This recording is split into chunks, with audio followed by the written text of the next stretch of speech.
Real quick before the video starts, I have a new channel based around green text stories on 4chan, and I'll be uploading videos daily over there. If you're interested, I'll leave a link to the channel in the description. Hey everyone, welcome back. I'm Michael, and we're going to be getting right back into some more Reddit stories. If you enjoy the video, make sure to leave a like and subscribe. Now, without further ado, let's begin. This story was posted by a user named Relationship Firm in the AITA subreddit. The post is titled, "I got my friend's GF arrested after she got drunk and broke things in our house." Hi everyone, this is a bit of a long story. For some background, a few months ago, my best friend Mark, a 27-year-old man, moved his girlfriend Heather, a 25-year-old woman, in with us. My wife Cindy, a 27-year-old woman, and I, a 26-year-old man, were okay with this arrangement. Mark and I have been friends since elementary school. Right before Heather moved in, she got herself pretty drunk, which ended in a screaming match with her sister and her throwing things at Mark. We were not too happy about this, but Mark said he talked to her and that she promised it would not happen again. Now, on to the story. 2 weeks ago, we were all hanging out and having some drinks. Mark and Heather were going a little overboard, but they are adults, so we let it go. Cindy and I decided to start on dinner since Heather was pretty unintelligible and it was around 9 at night. Mark also started working on dinner, so I stayed in the living room while Cindy went to our room. Heather went into their room, then came back out and headed outside for about 20 minutes. I asked if she was okay and got a small mumble in response. She came back in, went into the kitchen, then back into their room again. At this point, Mark had finished making their dinner and went to join her. After a bit, he came out and sat with me in the living room and we began talking about my brother's upcoming bachelor party. Then we heard banging noises coming from their room. Mark went to check on Heather, but she had blocked the door. He eventually convinced her to open it and went inside. Heather immediately started screaming and yelling, slamming things around. After about 10 minutes of this, with Mark trying to calm her down, I went in and told Heather she needed to calm down. She began yelling bizarre and highly offensive racist things, which I will not repeat. It is important to note that Heather herself is half Hispanic and half African American. She became louder and began tearing things off the walls. I told her she needed to go outside to calm down, but she refused and instead started lifting their bed and slamming it down repeatedly. I warned her that if she did not stop, we would call the police so that she could go calm down elsewhere without destroying property. She only got louder and slammed the bed even harder. At that point, I told Cindy to call the police and ask them to remove Heather for the night. 2 officers arrived and asked the 3 of us to step outside while they went in to talk to Heather, who continued yelling. Things went quiet for a moment, but then I saw through the screen door that Heather tried to punch one of the officers. About 5 minutes later, 7 more officers showed up. They all ran inside, and we could still hear Heather screaming. Around 10 minutes later, they brought her outside, restrained in one of those protective bodysuits they used when someone is combative and refusing to stop struggling. They put her in one of the cars and then stood talking to each other. We overheard them saying she had become combative, threw objects that hit one officer and tried to attack another. They eventually told us directly that she was under arrest and asked if we wanted to press charges. Since she had not harmed us directly, we said no. The officers left and we stayed with Mark, cleaned up the mess in the living room, and made sure he was okay. Update. Heather was released the next day with a preliminary hearing set for last Thursday. We obviously spent a lot of time talking about what had happened. Mark said he was going to break up with Heather and spent that whole first week insisting on it. Then last week, he said he was not going to break up with her. I told him that was his choice, albeit a stupid one, but that she is not allowed back at the house at all, and he said he understood. 2 days before the preliminary hearing, Cindy and Mark were subpoenaed to court. Unfortunately, I was not, so this part is secondhand from Cindy. She told me that because it is a felony, the judge decided to pass the case on to district court from magistrate. Apparently, the district attorney went up to Cindy and Mark and said they could offer Heather a plea deal in which she would basically be placed on probation with mandated therapy and mandated Alcoholics Anonymous meetings. Whether the district court judge accepts that is uncertain. I talked with Mark that night after I got off work, and he said they had a long discussion afterward and are staying together, though they will not be attached at the hip. Mark also said that Heather does not remember anything after we stopped hanging out that night. He has spent every day with her since then, but that is his business, so I do not really care. Cindy and I were out of town this past weekend, and we noticed on our doorbell camera that Heather's car was gone at the same time as Mark's. I confronted him about it and he insisted she never went inside. The footage from the doorbell camera also does not show her entering the house. Cindy and I talked and agreed we were ready to kick him out too. We had another conversation last night and he told us he is moving out because they are finding a place together. We also told Mark we wanted an apology, even if Heather does not think she owes one. I also confronted him because at my brother's bachelor party, he was saying Heather did not deserve what happened and that the police did not need to be called. That was highly inappropriate, especially in that setting. Heather has been telling Mark that she was just trying to leave and go to her brother's house. She walked outside once and then came back in with nobody trying to stop her. She also claimed that I started a confrontation with her and that was why she lost control. I called that out as nonsense because why would we try to keep her from leaving, unless she was planning to drive in her condition? On top of that, if she was supposedly so blackout drunk that she remembers nothing, how can she recall those details now? Mark now claims he does not remember anything until after the police had left. That too is ridiculous because we spoke several times about everything that happened in the days afterward. He is just being foolish and we will not be dealing with it anymore. Either way, both of them are moving out. Heather will not be allowed back except to collect her belongings, and when she does, we will have an officer present. Bug Hunter said having a civil standby in these situations is absolutely worth its weight in gold. My sister-in-law was abused by a boyfriend and did not want to report it, but having the civil standby when she suddenly moved out made that abusive man think twice about starting trouble. Apparently, he even threatened to hurt my family as a way to try to make her stay. Thankfully, she never went back after moving out. The Garden Blinked said, "These people are so exhausting." Also, 100% OP got super giddy that their post was taking off and decided to update the same day. Oh, actually that was 2 weeks ago. The second story was made in the same subreddit by a user named Fearless Neat. The post is titled, "I refuse to be my friend's alibi so he can cheat on his GF. I, a 21-year-old man, have known my friend Matt, also a 21-year-old man, since we started college. We are in the same program and have been roommates since day one. Overall, I would say Matt is a great guy. However, he has a terrible tendency to cheat. Throughout college, I think Matt has had between 5 and 7 different girlfriends, and each of those relationships ended because he cheated. Back in January, he started dating his current girlfriend, Jen, a 21-year-old woman, and he has been with her much longer than any of his previous relationships. From my interactions with Jen, I know she is a wonderful person. She is very polite, beautiful, and clearly devoted to Matt. For the past few weeks, Matt has also developed a close relationship with his anatomy lab partner, Cindy, a 21-year-old woman. It has become pretty clear to me and my other housemates, Kyle, a 21-year-old man, Robert, a 22-year-old man, and Omar, a 20-year-old man, that there is some romantic relationship between Matt and Cindy. We have even met Cindy as she has come by our house a few times. Long story short, Matt has told me and the other guys that things between him and Cindy are moving fairly quickly and that Jen remains completely in the dark. He also told us that for the foreseeable future, he will be spending a few nights at Cindy's place. Here is the issue. Jen and her roommates live only about a 7-minute walk from us. There is a good chance she might come by looking for him, according to Matt. Because of this, he wants us all to make excuses for his absences and potentially reassure Jen that he is not doing anything wrong. Kyle and Robert are fully on board with this, as they consider it the bro code. Omar, however, is fully against it. While he has not said he would tell Jen, he has refused to lie for Matt and has been urging Matt to end things with Cindy. I would say I am more neutral. I do not think what Matt is doing is appropriate, but I also do not believe it is my place to tell him how to handle his relationships. I told him that while I would not seek Jen out and tell her the truth, I would not lie to her either. Instead, if she asked me directly, I would simply say, I do not know.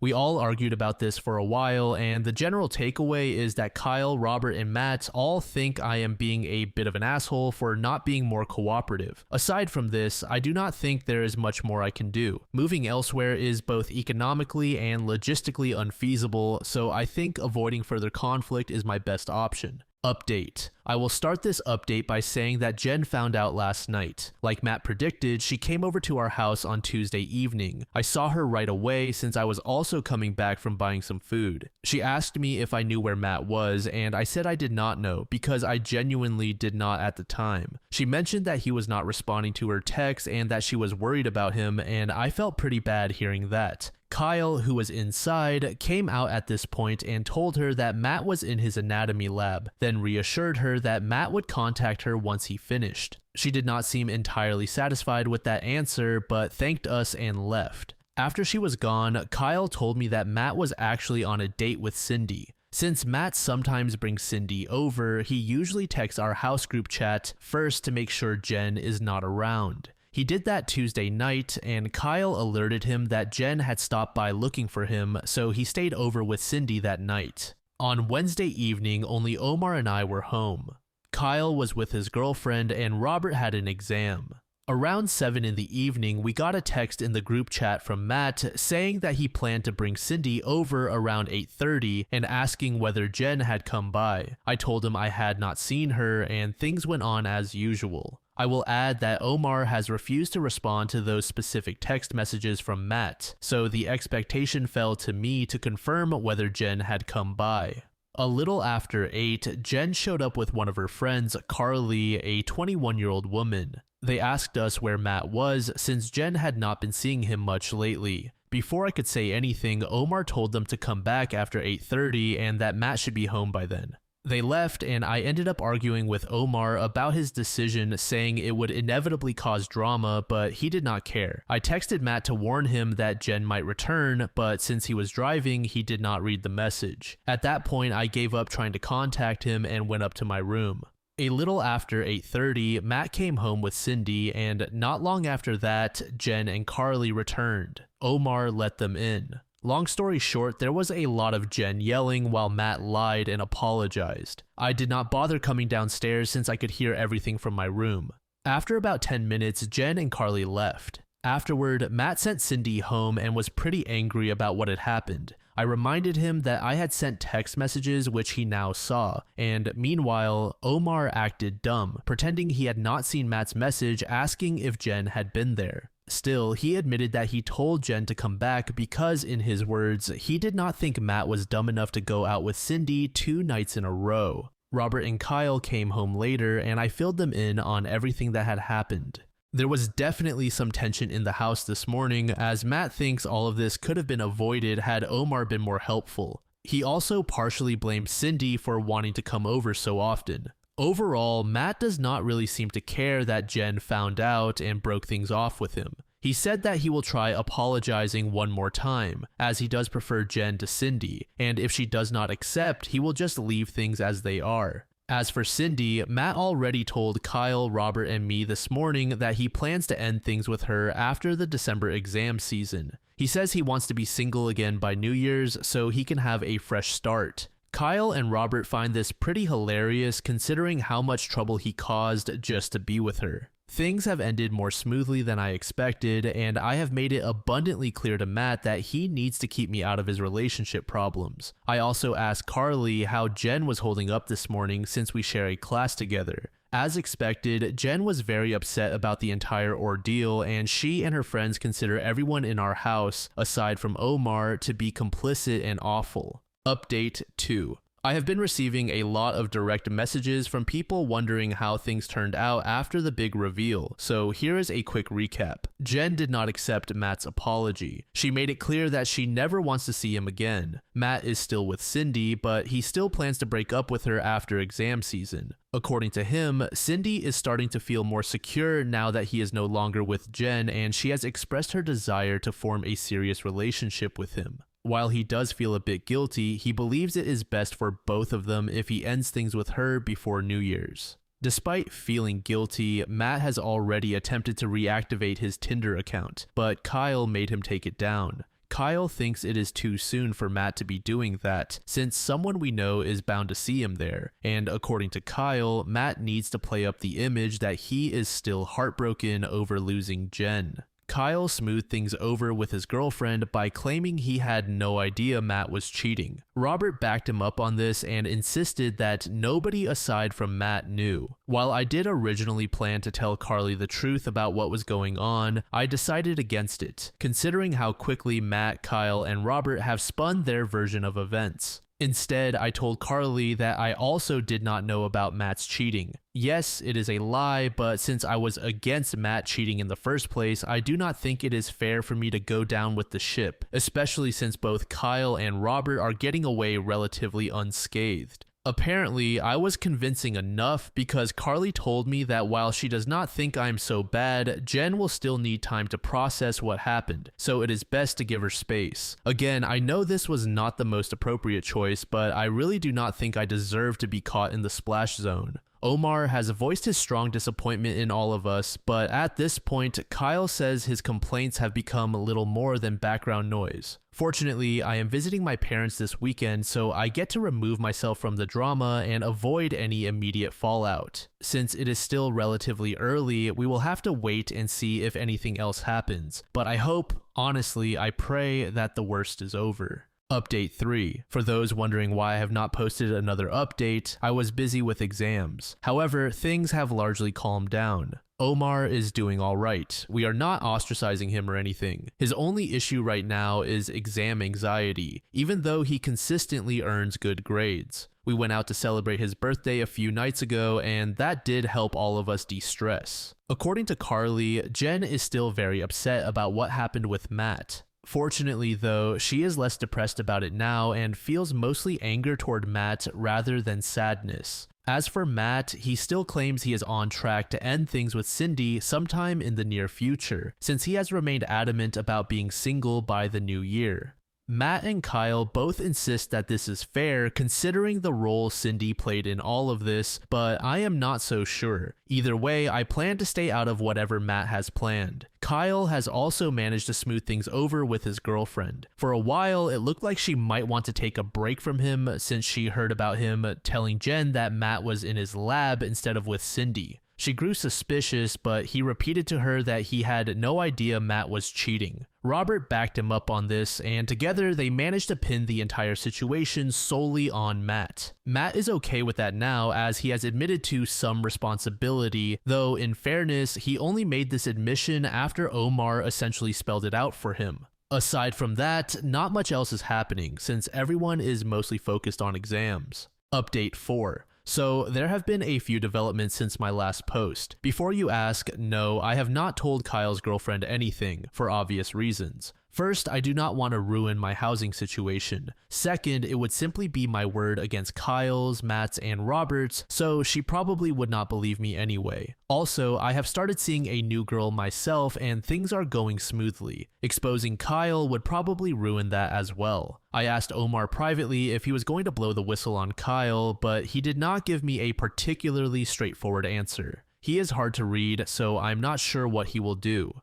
Kyle has begged him not to say anything, so we will have to see whether that holds. I also suspect Omar has probably already told the girl he likes about the entire situation. They act like a married couple even though they are not officially dating, so if she knows, then Kyle may already be at risk of being found out. But this is only speculation, and it is not my problem. Matt's plan to dump Cindy and be single by the new year has completely fallen apart. As you may recall, Cindy is Matt's lab partner, and the anatomy class they share is a full-year course. As Omar smugly pointed out, Matt wants the anatomy professor to eventually write him a recommendation letter, since Matt has done prior research with him and is doing well in his class. If he were to have a conflict with his lab partner, that might ruin the letter. Omar has constantly been throwing this in Matt's face, making remarks like how Matt needs to pretend to love Cindy even though he is not capable of love, or how he cannot be a womanizer anymore because it will affect his academics.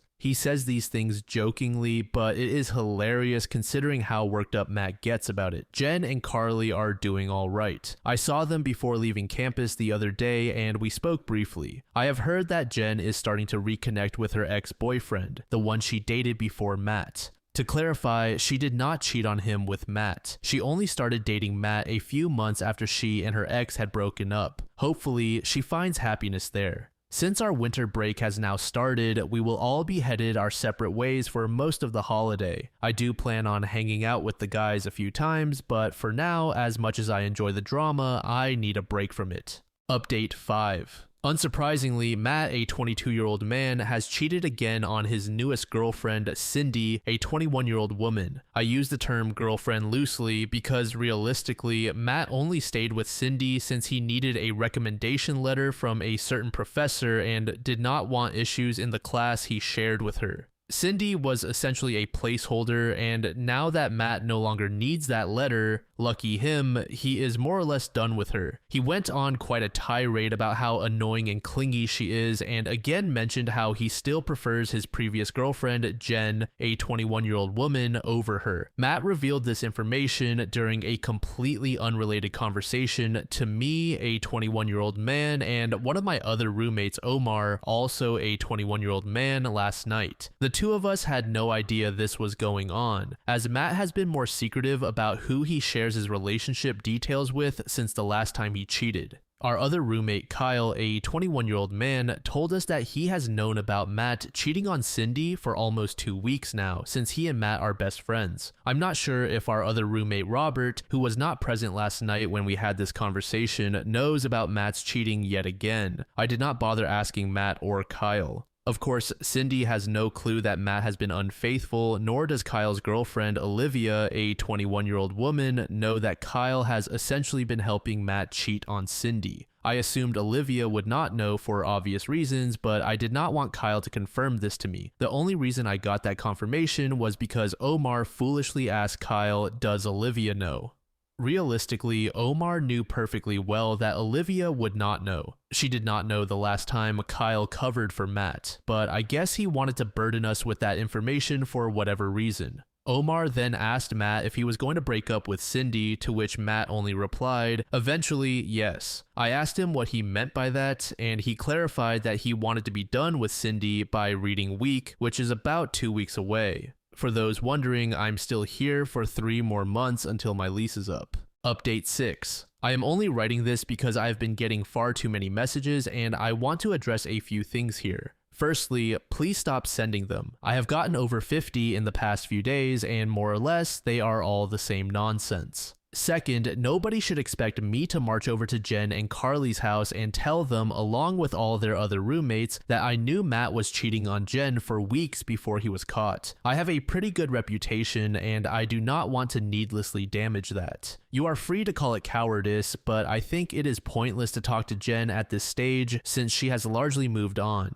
I truly hope she is in a better place now. Carly and I still share a few classes together this semester and she generally has a very good opinion of me. We exchange notes fairly often and I know that telling her would make her disappointed in me. Third, nobody in our house has any intention of telling Cindy that Matt is actively cheating on her. We are all preoccupied with exams, assignments, and interview preparation to be worried about that. I did, however, tell Matt firmly that he needs to stop playing games and at least try to hold down a serious relationship once the situation with Cindy ends. He said he would heed my advice, but I do not really believe him. Fourth, Kyle's girlfriend Olivia does not know about how he is helping Matt cheat on Cindy. Omar told Kyle that he should probably come clean before it comes back to hurt him later. Robert, however, told Kyle that admitting it would be madness, since Olivia might react as though Kyle were the one actually cheating. Obviously, Matt does not want Kyle to tell Olivia anything either. Lastly, I do not expect Omar to spill information the way most people seem to assume he will. He already has enough on his plate with schoolwork, interviews, and preparing for Ramadan. That said, I will admit there is a small chance that the girl he likes, Sarah, a 21-year-old woman, knows about our situation and may tell Olivia. Kyle does seem worried about that possibility. Update 7. The second term at university is finally starting to wrap up. I had a few stressful midterms, but for the most part, things seem to be calming down a bit. I only have about 1.5 months left on my lease, and then I will be able to leave all my roommate drama in the past, as this is our last year of undergrad. Just a few days ago, Matt told me and the other guys that he had finally dumped Cindy. It came a bit later than expected, since I recall him saying he would be done with her by reading week, which ended on February 25th. He admitted that he kept her around partially because of his lab class. Now only a few more lab sessions remain in the term, and most of them are independent work, according to Matt. Supposedly, Cindy is distraught, but since she knew about Matt's antics beforehand, I hope she had the foresight to mentally prepare for this outcome. At least she does not know she was cheated on.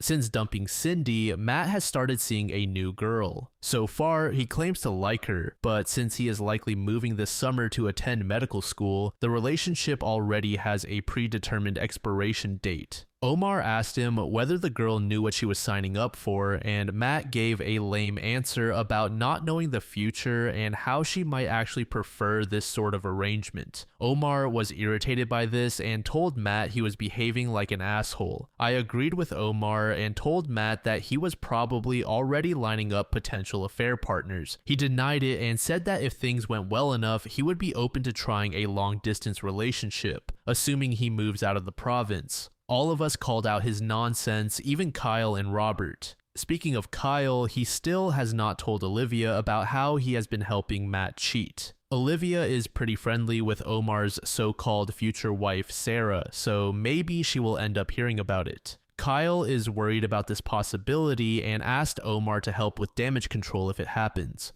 Omar refused, saying he cannot lie since he is fasting these days. He believes Kyle should just tell her so that she might appreciate his honesty. Robert, however, warned Kyle against doing so, saying it would probably just create more drama and stress for him. I have been telling my own girlfriend some of what has been going on, and she has expressed several times that she does not like Matt, or Kyle for that matter. Between all the papers she has to write for her courses and preparing for the LSAT, which she will be writing in late summer, she has enough to worry about. Still, she has told me that she would like me to be firmer with Matt, so I have started calling out his problematic behavior more often. The last thing I will add is that Jen is thankfully in a better place now. Carly told me that Jen started talking to a new guy a few weeks ago, so hopefully that works out well for her. Funnily enough, Matt knows this too, and it seems to bother him, but there's not much he can do about it aside from coping. Update 8. It has been some time since my last post, and many people have been sending me direct messages asking how things regarding the Matt situation have played out. I have only been on Reddit sporadically since classes ended, but I decided to give those wondering one final update. Like I have said before, I never wanted to involve myself in other people's drama. I was a spectator, and much of what happened over the past year was not caused by me. Therefore, since summer started, I have been largely staying out of other people's drama, especially since I no longer live with the people who cause it. That said, I still know a little about what everyone else has been up to through social media and the occasional chat.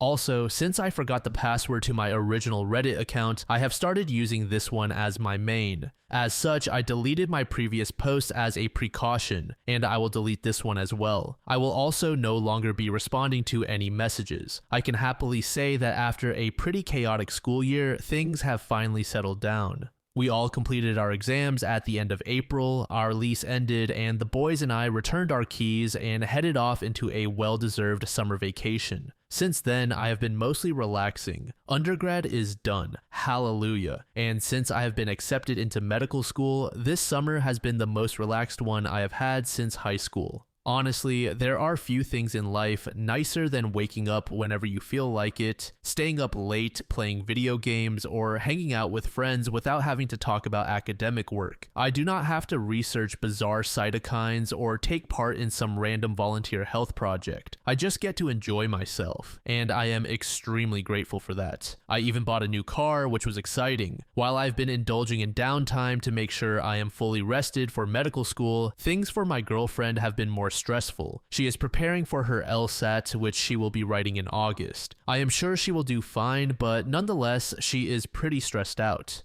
We did travel to Halifax recently so she could visit some friends, and that trip turned out to be surprisingly fun. Kyle and Matt have also gotten into medical school and, like me, have been taking things easy.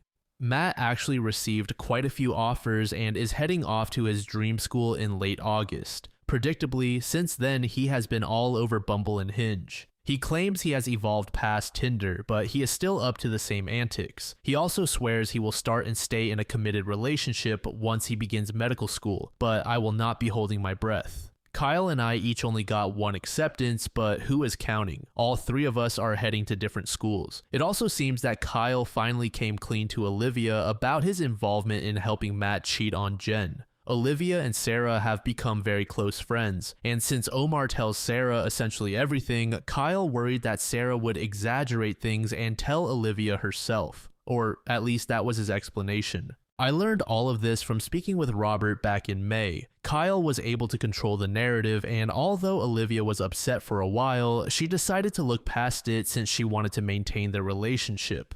Also, since Kyle's school is in another province, she wanted their transition to long distance to be smooth. Omar, unfortunately, was not accepted into medical school this cycle. Instead, he is pursuing a course-based master's program. I am sure he will do well since he is a hard worker, and I imagine he will get medical school admissions next year. However, right now he is probably dealing with the most drama out of all of us, but I will get into that later. Robert is also doing a master's degree, though his is thesis-based. He enjoys that sort of thing, working with random cytokines, but you could not pay me to do something like that. Carly is off to medical school in the United States. She is a fairly high-strung person, so she has been stressing a lot about moving there, tuition costs, and the general safety of living in the States. We text and talk fairly regularly. Not gonna lie, I feel like her anxiety can be contagious sometimes. Just listening to her vent makes me nervous. From talking with Carly, I learned quite a bit about the future plans of many of our classmates and friends, including Jen.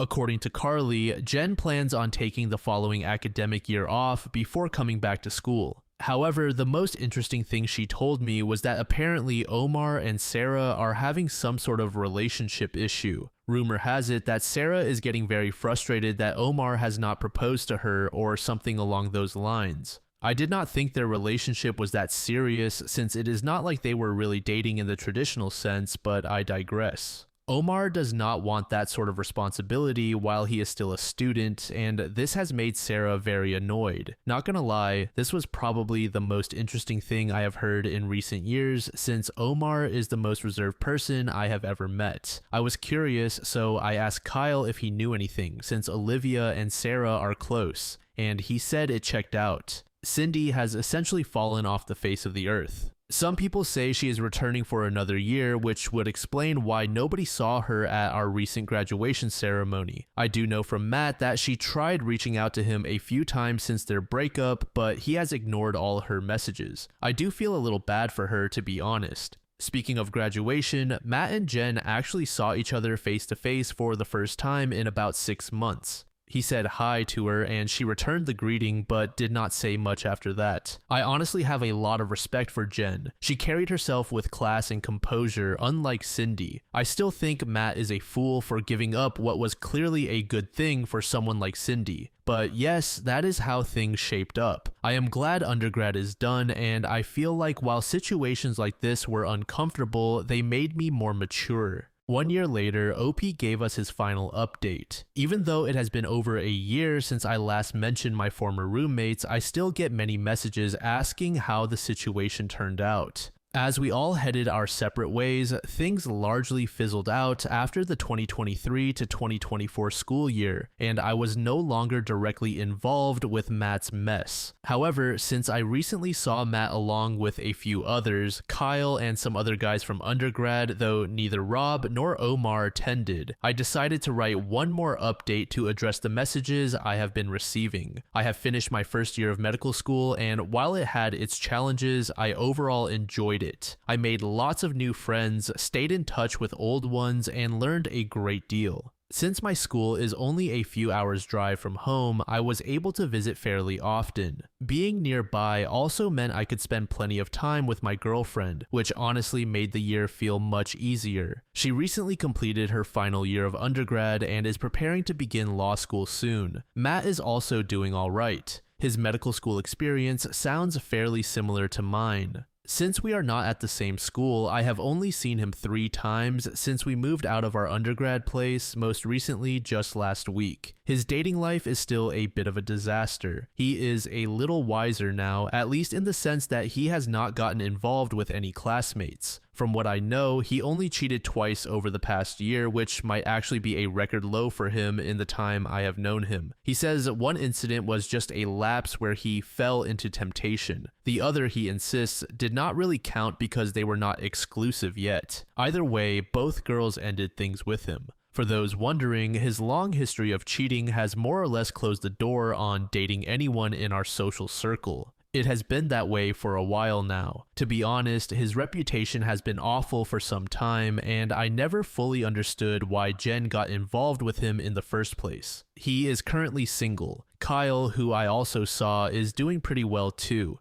He left the province for medical school, so he and Olivia could not see each other often. Eventually, he broke up with her, saying the long-distance relationship was too difficult. This was around winter break, and since then, both of them have moved on. Kyle has been seeing someone new for a few months now, though I have not met her. He says it is going well. Olivia, as far as I know, is single. The person from undergrad I've kept up with the most is Carly. She is in medical school in the United States and is not enjoying it very much. I have not seen her since winter break, but despite the distance, she is somehow more in the loop about everyone than I am. Most of the information I hear these days comes through her. The most notable thing she told me is that while Olivia was sad about her breakup with Kyle, nearly all of her friends were relieved. They felt Olivia had been putting way more effort into the relationship than Kyle deserved. Honestly, I think they had a point. Sarah and Omar also did not last as they had different goals. Sarah is starting dental school this fall at, funnily enough, the same school Kyle is attending for medical school. Since she is close to Olivia, she is apparently a bit uneasy about the possibility of running into him there. Omar is still finishing up his master's degree. He was rejected from medical school again, which is frustrating, and I honestly do not understand why. His grades are excellent, he has good research experience, and he has relevant volunteer work, but I guess that is why the schools always say even qualified applicants can regularly be turned away. He has become disillusioned with the whole process, and when we last talked around Easter, he was seriously considering applying to medical schools overseas. Robert is still working on his 2-year master's program. For whatever reason, he is obsessed with the most boring research topics. The last time we spoke, he mentioned that he was even thinking about pursuing a PhD afterwards. Other than that, he has been keeping a fairly low profile. He has spoken with me a few times, but he has not really kept in contact with Matt or Kyle since we all moved out. He did tell me that he regrets not stepping in when Matt kept cheating on his girlfriends, and that if he were ever in the same position again, he would handle it differently. I suppose I feel the same. Looking back, I probably could have done more, not just with Matt and Jen, but during earlier situations when he cheated on his previous girlfriends as well. Speaking of Jen, she is working as a research assistant and plans to eventually return to school for a master's degree or something along those lines. I have not seen her since graduation, and all of this is information I heard through Carly. That said, Jen seems to be doing well and is still with the guy she met near the end of our last year in undergrad. To be honest, I really think things worked out well for her. She has a wonderful personality, and being with someone who did not respect that never felt right. Cindy is still finishing her undergrad. Robert has seen her a few times since his graduate program is at our old school. It seems as though Matt breaking up with her may have taken a toll on her academically, at least that is what Robert thinks, because she did not graduate with the rest of us. Robert said that whenever he runs into her, she looks depressed, which I am guessing is the main reason he feels guilty about everything. Maybe I am giving Matt too much credit for how Cindy turned out. Everyone has their own demons, and she could very well be struggling with something unrelated to him. Anyway, aside from seeing Matt and Kyle last week, I do not plan on spending time with them again anytime soon. I only saw them then because I wanted to catch up with some other friends, and they just happened to be there. OMR Majid said, Omar is wasted on this group and in that academic community. Huge Neat said, I hate the fact that these people are going to med school. Thank you so much for making it to the end of the video, and thank you also to partner of the channel, Gamersubs. Use code DLAM to support the channel and get 10% off of your purchase, link in the description. I'm sure many of you like me have a hankering for daily caffeine, so go check them out. Lately, I've been a big fan of Titty Milk and Acid Rain, but they've got dozens of other flavors for y'all to try out. Anyway, thanks again for reaching the end, and I hope you all have an amazing passage of the next 24 hours.